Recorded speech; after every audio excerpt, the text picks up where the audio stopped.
ഇപ്പോൾ ആ നാളത്തെ നടപടിക്രമങ്ങളുടെ കാര്യത്തിൽ ഒരു ധാരണ ഏകദേശം ആയിട്ടുണ്ടെന്നാണ് നമുക്ക് മനസ്സിലാക്കാൻ സാധിക്കുന്നത്.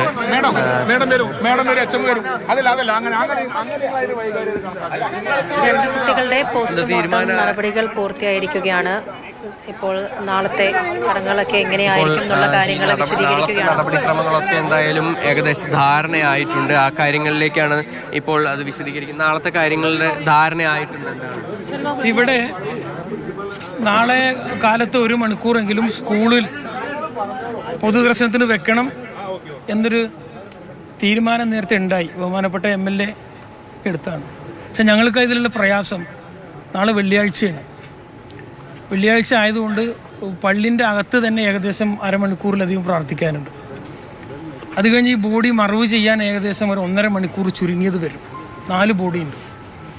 സാധാരണഗതിയിൽ വെള്ളിയാഴ്ച നമുക്ക് ബാങ്ക് വിളിക്കുന്നതിന് മുമ്പ് ഇത് അവസാനിപ്പിക്കണം. പിന്നെ അവരുടെ വീട്ടിലെ കുടുംബാംഗങ്ങളുടെ അഭിപ്രായം എന്ന് പറഞ്ഞാൽ ഒരു 2 മണിക്കൂറെങ്കിലും ഞങ്ങൾക്ക് ഞങ്ങളുടെ കുട്ടികളെ ഇവിടെ വീട്ടിൽ വെക്കണം എന്ന് കുടുംബങ്ങളുടെ ഭാഗത്തുനിന്ന് അഭിപ്രായം വന്നിട്ടുണ്ട്, ശക്തമായ അഭിപ്രായം വന്നിട്ടുണ്ട്. അപ്പോൾ അതുകൊണ്ട് നാളെ 5 മണിക്ക് ബോഡി ആശുപത്രിയിൽ നിന്ന് എടുക്കും. ഏതാണ്ട് 6 മണിക്ക് ഓരോ വീടുകളിലെത്തും. അവിടെ 2 മണിക്കൂർ സമയം വീട്ടിലെ കുടുംബങ്ങൾക്ക് വേണ്ടി കാണാൻ വേണ്ടി അവിടെ വയ്ക്കും. അത് കഴിഞ്ഞാൽ അരമണിക്കൂറിൻ്റെ ഉള്ളിൽ തന്നെ തുപ്പനാട് കരിമ്പനക്കൽ ഹാളിലേക്ക് ബോഡി കൊണ്ടുവരും. 8:30 മണിക്ക് കൊണ്ടുവരും. കൃത്യം 10 മണിക്ക് തന്നെ കരിമ്പനക്കൽ ഹാളിൽ നിന്ന് ബോഡി പള്ളിയിലേക്ക് ഖബർസ്ഥാനിലേക്ക് മറവ് ചെയ്യുന്നതിന് വേണ്ടി എടുക്കും. ഈ ഹാളിൽ ഒരുമിച്ച് തന്നെയാണോ 4 പേരുടെയും? അങ്ങനെയാണ് ഇപ്പോൾ ഉദ്ദേശിക്കുന്നത്. 4 പേര് ഒരുമിച്ച് പിന്നെ എല്ലാവർക്കും കാണിക്കാൻ വേണ്ടി ഉദ്ദേശിക്കും. അപ്പോൾ ഇതിങ്ങനെ മാറ്റേണ്ടി വന്ന് ബഹുമാനപ്പെട്ട MLA തീരുമാനിച്ചതാണ്. ഞങ്ങൾക്ക് അതിൻ്റെ പ്രയാസമുണ്ട്. അപ്പോൾ അതുകൊണ്ടാണ് നാളെ വെള്ളിയാഴ്ച ആയതുകൊണ്ടും ഈ 4 ബോഡികൾ മറവ് ചെയ്യാൻ കുറച്ച് അല്പം സമയം കൂടുതൽ വരുന്നത് കൊണ്ടുമാണ് ഇങ്ങനെ സ്കൂളിൽ വെക്കാൻ വേണ്ടി ഉള്ള തീരുമാനം മാറ്റാൻ വേണ്ടി നിർബന്ധിതരായത്. ആദ്യം വീട്ടിലേക്കാണ് കൊണ്ടുപോകുന്നത്. ആദ്യം വീട്ടിൽ 2 മണിക്കൂർ വെക്കണം. വീട്ടിലുള്ള ആളുകൾക്കും അവരുടേതായ ചില മതപരമായ ചില പ്രാർത്ഥനകളും മറ്റുമൊക്കെ ഉണ്ട്. അപ്പോൾ അതിന് 2 മണിക്കൂർ സമയം വേണം. തുപ്പനാട് ജുമാ മസ്ജിദ്. അങ്ങനെയാണ് ഇപ്പോൾ കുടുംബാംഗങ്ങളുടെ ഒരു താല്പര്യപ്രകാരമാണ് ഈ തീരുമാനം മാറ്റേണ്ടി വന്നത്. ബഹുമാനപ്പെട്ട MLA പറഞ്ഞ് നേരത്തെ തീരുമാനിച്ചത് മാറ്റേണ്ടി വന്നു. അപ്പോൾ അതിൻ്റെ ഒരു വിഷമം ഞങ്ങളിവിടെ അറിയിക്കുകയാണ്. ഇതിൻ്റെ കാരണം കൊണ്ടാണ് വെള്ളിയാഴ്ച ആയതുകൊണ്ടും സാധാരണ ഒരു ബോഡി മറവ് ചെയ്യാൻ തന്നെ ഏകദേശം ഒരു 3/4 മണിക്കൂർ എടുക്കാറുണ്ട്. ഇത് 4 ബോഡി മറവ് ചെയ്യുമ്പോൾ കൂടുതൽ സമയം ഒരേ മഹല്ല് ഒക്കെ അടുത്തടുത്ത്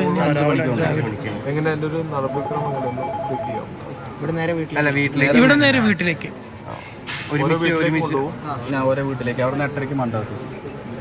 വീടുകളിലേക്ക് കൊണ്ടുവരണം. വീടുകളിൽ അല്പസമയമെങ്കിലും വെക്കണം എന്ന ഒരു ആവശ്യം വീട്ടുകാരുടെയും കുടുംബങ്ങളുടെയും ഭാഗത്തുനിന്ന് വരുന്നുണ്ട്. അപ്പോൾ അവരതൊക്കെ പറഞ്ഞതിൻ്റെ അടിസ്ഥാനത്തിലാണ് ബഹുമാനപ്പെട്ട MLA പറഞ്ഞൊരു തീരുമാനത്തിൽ നിന്ന് മാറേണ്ടി വന്നത്. സ്കൂളുകളിൽ വെക്കാനുള്ള പ്രയാസം അതാണ്. മൊത്തത്തിൽ ഞങ്ങളുടെ നാട്ടുകാരുടെ അഭിപ്രായം എല്ലാവരുടെയും അതാണ്. ആ അടിസ്ഥാനത്തിലാണ് ഫൈനൽ തീരുമാനം. അതായത് ഇപ്പോൾ മൃതദേഹം നാളെ കൊണ്ടുപോകുന്നതുമായി ബന്ധപ്പെട്ട ഒരു ധാരണ ആയിട്ടുണ്ട്. അതായത് നാളെ 5 മണിയോടുകൂടി പുലർച്ചെ 5 മണിക്ക് ഇവിടെ നിന്നും മൃതദേഹം വീടുകളിലേക്ക് കൊണ്ടുപോകും. 4 പേരുടെയും വീടുകളിലേക്കാണ് മൃതദേഹം ആദ്യം കൊണ്ടുപോവുക. അതുപോലെ അതിനുശേഷം ആയിരിക്കും പിന്നീട് ഏകദേശം 8:30 അവിടുത്തെ തൊട്ടടുത്തുള്ള ഹാളിലേക്ക് 4 പേരുടെയും മൃതദേഹം കൊണ്ടുപോകും. അവിടെയായിരിക്കും പൊതുദർശനം നടക്കുക. സ്കൂളിൽ പൊതുദർശനം ഉണ്ടായിരിക്കില്ല എന്നാണ് ഇപ്പോൾ നാട്ടുകാരും അതുപോലെ തന്നെ അതുമായി ബന്ധപ്പെട്ട അവരുടെ ബന്ധുക്കളുടെ എല്ലാം അഭിപ്രായത്തിൻ്റെ ഭാഗമായി ഇപ്പോൾ നിശ്ചയിച്ചിരിക്കുന്നത്. അതിനുശേഷം ഉച്ചയ്ക്ക് മുൻപേ തന്നെ ഈ ഖബറടക്ക ചടങ്ങുകളൊക്കെ തന്നെ പൂർത്തിയാക്കുന്നതിന് വേണ്ടിയാണ് ഇപ്പോൾ നിശ്ചയിച്ചിരിക്കുന്നത്. അതായത് ഈ നാളെ ഈ വെള്ളിയാഴ്ച ആയതിനാൽ തന്നെ ചില മതപരമായ ചടങ്ങുകളൊക്കെ തന്നെ അവർക്ക് ഉള്ളതിനാൽ തന്നെയാണ് നേരത്തെ ഈ ഖബറടക്ക ചടങ്ങുകൾ എന്തായാലും പൂർത്തിയാക്കാനായി ഇപ്പോൾ ധാരണ ആയിരിക്കുന്നത്. തീർച്ചയായും ലിഷോയി, അങ്ങനെ നാളത്തെ ചടങ്ങുകളുമായി ബന്ധപ്പെട്ടുള്ള കാര്യങ്ങളെക്കുറിച്ചും കൂടി വിശദീകരിക്കുകയാണ്. രാവിലെ 5 മണിക്ക് കുട്ടികളുടെ ആശുപത്രിയിൽ നിന്നും കുട്ടികളുടെ ശരീരം വീടുകളിലേക്കൊക്കെ എത്തിക്കുന്നതായിരിക്കും. പിന്നെ നാളെ വെള്ളിയാഴ്ചയാണ് എന്ന തരത്തിലുള്ള കാര്യങ്ങളൊക്കെ പ്രത്യേകിച്ച് ക്രമീകരിക്കുന്നുണ്ട്. അതിനെക്കുറിച്ചാണ് ഇപ്പോൾ സംസാരിച്ചത്.